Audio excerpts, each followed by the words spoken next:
Karrahbooo, Lil Yachty, Concrete Boys, the group that Lil Yachty formed, her and some other people, they had a viral On the Radar freestyle.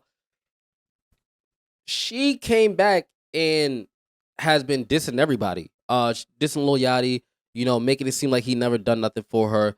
And it was a big thing. And he even had a falling out with his other friend, Mitch, all in like this big one elaborate time frame.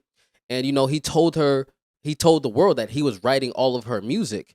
And I guess she didn't like that too much. But now she's kind of firing back, going on a Grand Prix to keep her name elevated. And I'm not gonna lie, she's been doing a good job. So once they fall out began in the summer, um, you know, there's been a lot of these ghostwriting allegations, which I'm sure nobody is surprised about. But I guess her fire back was going on DDG's podcast and trying to expose Lil Yachty about having a bunch of ghostwriters.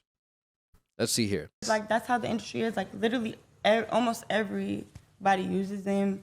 So, like, people expect, they don't think they're being rude, but it's honestly so rude to me. Because, like, you see what I just went through. Like, over some shit I never wanted to do. Right. Like, and I used to tell my friends, like, it don't matter. But that shit is annoying, bro. Nah, I know. That's why I'm about to just get it set up at the crib. Mm-hmm. I'm gonna learn and record myself, or just have an engineer like who I fuck with, just have pull up to the crib. Cause like I like on some singing shit. I don't consider myself a singer. Every song that I made that went like crazy, gold, platinum, all of that. And you know what's crazy? Boat used writers for Let's Start Here. Is that album? He had a whole team of writers in Everybody. El Paso, Texas. Like what are you doing, bro? He can't. My bad. Ugly. Next. No, everybody. Oh wow. So that's wow. I mean, because back then Lil Yachty had went in a whole Everybody. wow, that's actually yeah. Because the thing about the thing about the writers in the industry is that I'm so sick and because this is when he went on his first rant. tired of helping people, bro. All I done ever did was help people, nigga. From goddamn this whole carrot shit to this Mitch situation online, what y'all talking about some Lil Yachty disrespecting his friend. I'm gonna start with Carrot, right? Cause right now I'm on some fuck everybody type shit. Yeah. Nigga fucking with me. Nigga, all I ever did was help Carrot, nigga Carrot. If you wanna tell this shit, tell the whole story. Go ahead, tell people how you verbally abuse people. Alright? Don't get on here and make it seem like niggas kicked you out. Like niggas kicked you out cause bullying you. Bro, go ahead, tell people how you talk to people. How you tell my security guard, oh, you homeless, oh, you work for me, oh, you ain't got no, you're poor, and we above you, and how you talk to people like they nothing. You talk to people like they small. So this is when the beef really started, and he had leaked the reference track and all this different stuff, and he claimed that that she's $900,000 in debt, and he has every receipt, and that he had to get up and dress them and doing all of this stuff, and the outburst went kind of crazy. You know what I'm saying? But they was really close. This was his first rap group, so for her to kind of like try to expose him having a bunch of writers was a little bit crazy because I believe she tried to deny that he wrote the songs for her. Let me see here. I think it's right here. Put it on your kid. I ain't write these songs, Miles. Stop the cap. Leave me out your internet shenanigans. I mean, these are good amount of streams for her to come out of nowhere. So even if, I mean, we can honestly look it up ourselves. Like, I'll pull up Spotify right now. We can see who the writers are. How you spell the girl name? Karrahbooo. What's her most streamed song? Okay. What was up here? First of all, let me close some of these tabs. Looking crazy.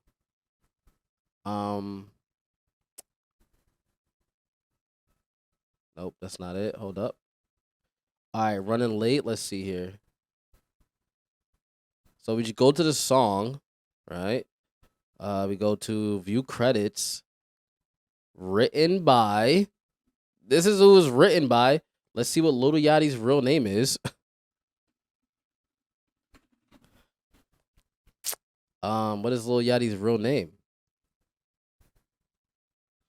Miles. Oh, that's what she says. Stop. Whatever. Oh, so Lil Yachty's name is actually not on the writer's credits. If his name is Miles, his name is not on the writer's credit. So that is pretty interesting. We can see she may not be lying about that, or it could just be it could just be registered somewhere else. Like that, it could be registered under something else, right?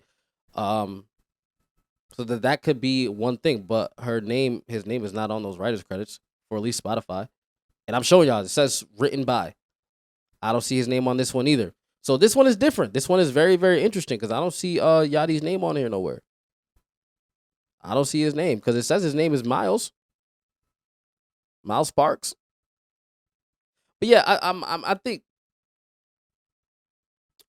the whole thing with Karrahbooo and Lil Yachty, like I don't even trust if it's real. Like I really don't. I don't even. I'm not even too sure if it's real. Because this is what they do to continue to push artists and push a certain narrative.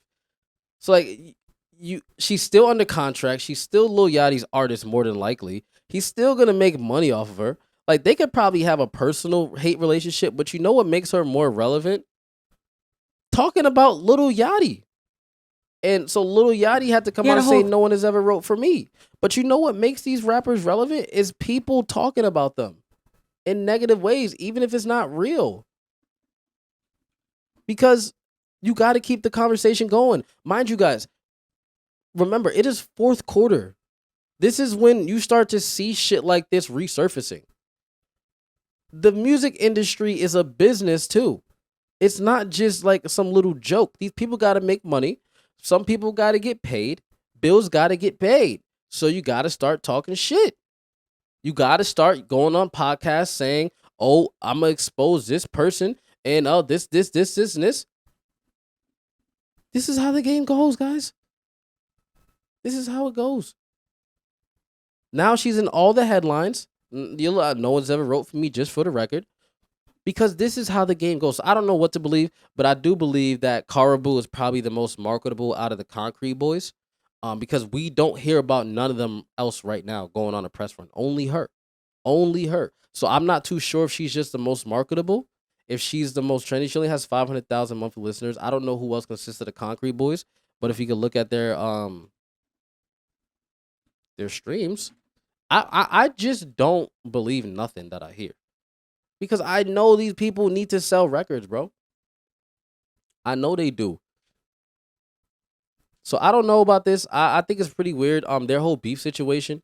Maybe they all have writers, but who cares? I think this is the best thing to do is call out your boss fourth quarter when it's time to start dropping albums.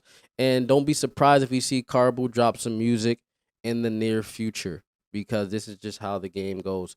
I mean, this helps DDG too because DDG has been on an amazing run. He put his family on the front line to get some clout. But you let me know your thoughts, man. I'm out.